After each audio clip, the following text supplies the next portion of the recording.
Praise the Lord. Today, my prayer for you is that the Lord does something for you that will turn unbelievers into believers, that will turn doubters into believers, that will cause even your enemies to bow to your God, your enemies to fear your God.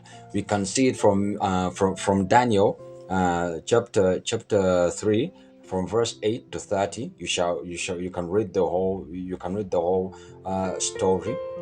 Mr. Shadrach and Abednego were ordered to bow to the golden image by Nebuchadnezzar, and they refused to bow.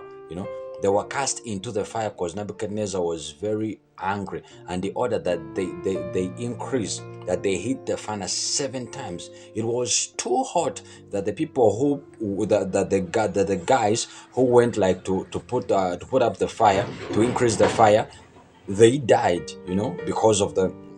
Because of the heat. It was too hot. They died there and then. But Nebuchadnezzar was astonished. While the three Hebrew boys were in the fire, he was seeing four. And the guy and Mr. Shadrach and Abednego were not being burnt. He was astonished, and he rose in haste and spoke, saying to his counselors, "Did we not put 3 men bound into the midst of the fire?" But he was seeing four. So because of that, he called them out.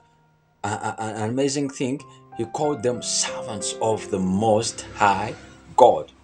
Remember at the start he was telling them to bow to the golden image. Now he's calling them servants of the Most High God. They saw these men whose bodies the fire had no power. The garments were not affected. Not even the smell of the fire was on them.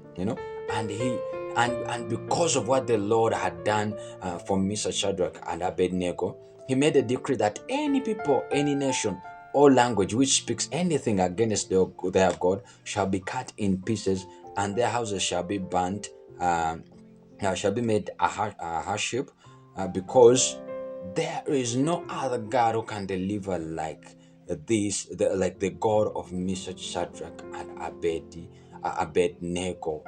And amazingly, Mr. Shadrach and Abednego, after that, they were promoted. I pray that God does something for you that will turn your enemies into believers, that will cause those who do not honor your God to start fearing your God. We see what God did for Mr. Shadrach and Abednego. They ended up being promoted, and even God's name was glorified among us all the nations. May God do something significant for you.